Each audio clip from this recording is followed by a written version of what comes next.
Abay, grabe naman talaga tong DPWH ano mga idol. Kung saan yung maayos, yun naman yung sinisira.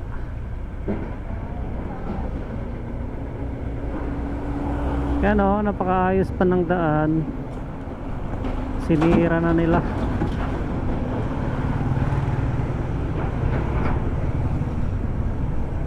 Ayos pa nito eh.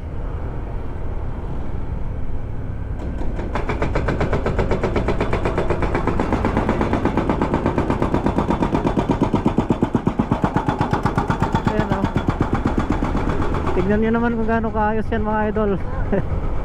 Grabe talaga.